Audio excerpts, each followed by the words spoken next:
Ya, bisa kita kembali bersama Lunch Talk Jurnal Siang. Kita akan melanjutkan dialog kita ya, Egan ya.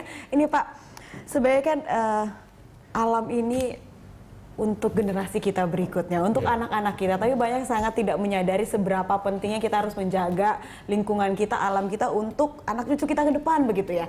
Nah sekarang kira-kira untuk mewariskan kepada anak cucu kita dengan lingkungan yang baik, itu kira-kira kita harus melakukan apa sih untuk, katakan untuk Jakarta dulu deh, harus seperti apa tindakan konkret yang harus dilakukan dari pemerintah dulu, Pak Eka, silahkan mewakili pemerintah. Mewakili pemerintah, mengelola kota itu ada hal-hal yang perlu kita taati, tata ruang, penggunaan lahan. Jakarta itu mungkin di atas 70% isinya bangunan. Yeah. Apa yang terjadi kalau bangunannya penuh begitu? Air hujan yang jatuh tidak akan menyerap, tapi akan mengalir kemana-mana. Apalagi kalau drainasenya buruk. Oleh karena itu, ruang terbuka hijau untuk Jakarta ini perlu didorong. Apalagi yang kedua, hutan kota perlu dibangun. Pemerintah sudah mendeklar, sudah mencanangkan, paling tidak setiap provinsi punya satu hutan kota. Kalau ini bisa dilaksanakan, tentu akan menjadi sesuatu yang bisa dijadikan percontohan. Di Jakarta ambil contoh di Tebet. Kalau kita lewat Tebet itu ada hutan kota yang kecil saja. Tapi kalau minggu itu penuh komunitas orang berolahraga, bertemu dan lain sebagainya. Apa maknanya? Hutan, tumbuhan itu ada 3 fungsi. Satu fungsi ekonomi, fungsi lingkungan, fungsi sosial. Yang kita bahas dalam rangka Hari Bumi ini, sosial dan lingkungan. Artinya apa? Kita bangun hal-hal seperti itu, kita dorong hal seperti itu, mulai di rumah kita sendiri. Kalau kita punya halaman, tanam pohon. Kalau kita punya halaman, bikin biofori. Kalau kita punya halaman, tanam rumput-rumputan, bunga-bungaan dan lain sebagainya. Di rumah saya ada 3 sumber resapan. Saya ambil contoh saja. Sehingga air yang turun di rumah saya, apakah di genting, apakah di halaman, tidak ada yang keluar. Habis di sumber resapan. Manakala sudah penuh baru dia melimpas keluar. Artinya apa? Lingkungan kita tata dari rumah sendiri. Sudah ada regulasinya, tinggal bagaimana kita melaksanakannya. Betul. Pemerintah siap memfasilitasi itu. Melaksanakannya itu yang biasanya susah begitu ya, Pak Eka ya. Baik. Ada penelpon lagi ternyata ya. Ya. Ini ada Rudolf dari Jakarta. Selamat siang. Ya, selamat siang. Ya, silakan Rudolf sampaikan pendapat ataupun pertanyaan mungkin. Ya, saya berpendapat setuju dengan Bapak tadi bahwa kebersihan atau tentang lingkungan hidup kita untuk Hari Bumi dimulai dari keluarga kita, dari lingkungan kita sendiri. Seperti kita memberikan contoh kepada anak kita supaya anak kita bisa meneruskan bagaimana kita merawat bumi kita, menjaga lingkungan kita dimulai dari rumah, sehingga mereka bisa mengimplementasikan di dunia luar, baik seperti di sekolah ataupun di tempat sarana umum, bisa dilakukan dengan menjaga lingkungan hidup mereka. Bahwa semakin sini lingkungan hidup kita semakin tidak nyaman ya, supaya kita bisa memberikan tempat yang layak untuk anak cucu kita. Ya, mulai dari sekarang kita harus mengajar generasi baru untuk merawat lingkungan hidup kita, dimulai dari diri kita, keluarga, lingkungan sekitar, dan sarana umum yang ada.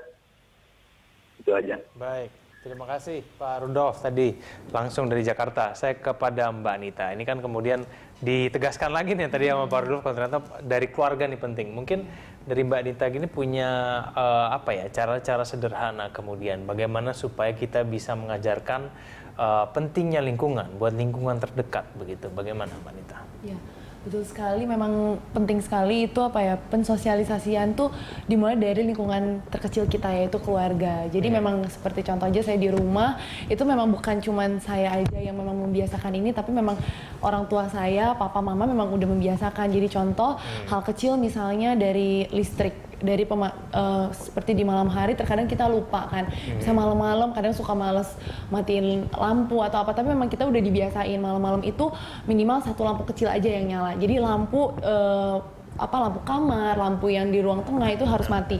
Jadi minimal kalau nggak lampu kamar mandi, lampu kecil yang ada di luar rumah aja yang harus nyala.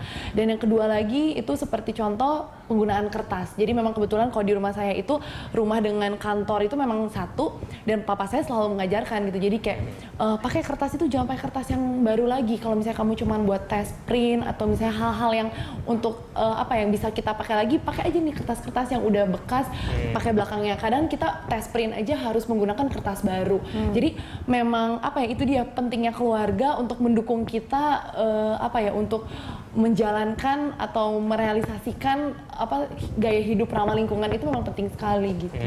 Baik. Kalau Pak Eka sendiri mungkin program-program dari Kementerian Kehutanan sendiri untuk kemudian mengubah perilaku, kemudian meningkatkan budaya malu begitu, ataupun mungkin lebih luas lagi, tidak hanya sekedar kampanye, mungkin apa yang bisa diceritakan Pak Eka? Ya, ada 2 program besar sebetulnya. Bagaimana merubah pelakunya yaitu manusia, merubah knowledge, skill, dan attitude mereka. Apa yang dilakukan? Penyuluhan, sosialisasi, edukasi pada mereka. Kemudian yang lainnya adalah membangun kegiatan-kegiatan menjadi sentra-sentra percontohan.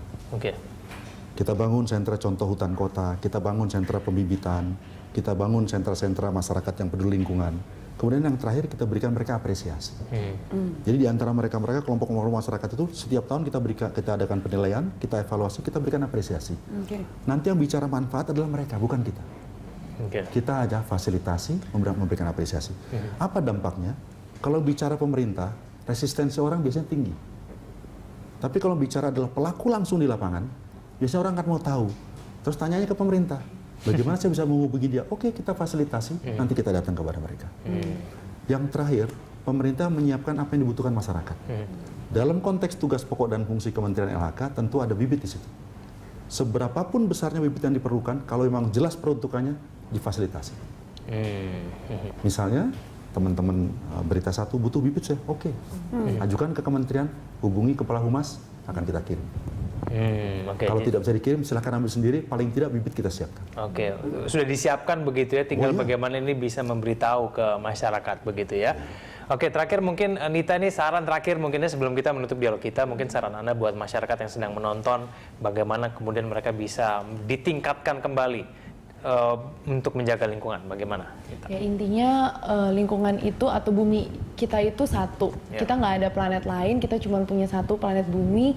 Dan bisa kebayang kalau misalnya dari sekarang kita nggak maintain bumi kita ini, apa yang akan terjadi di kemudian hari. Jadi kita bukan berpikir hanya untuk diri kita sendiri, tapi untuk generasi kita yang lain nanti. Ya seperti anak kita, cucu kita, bahkan untuk 20-30 tahun ke depannya gitu. Bayangkan saja kalau di hari ini bumi kita sudah rusak, apa yang akan terjadi dengan 20 dan 30 tahun yang akan datang gitu.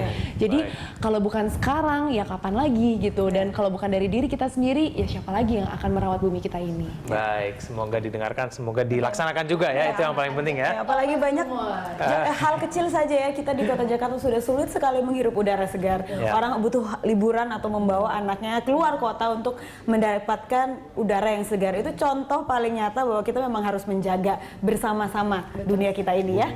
Bumi itu bukan warisan nenek moyang, tapi titipan anak cucu. Suatu hari nanti kita harus mengembalikan pada mereka dalam kondisi yang lebih baik daripada yang kita terima. Oleh karena itu mulai sekarang kita kelola dengan lebih baik. Baik. Terima kasih Pak Eka dan juga Mbak Nita telah hadir bersama kami. Selamat siang.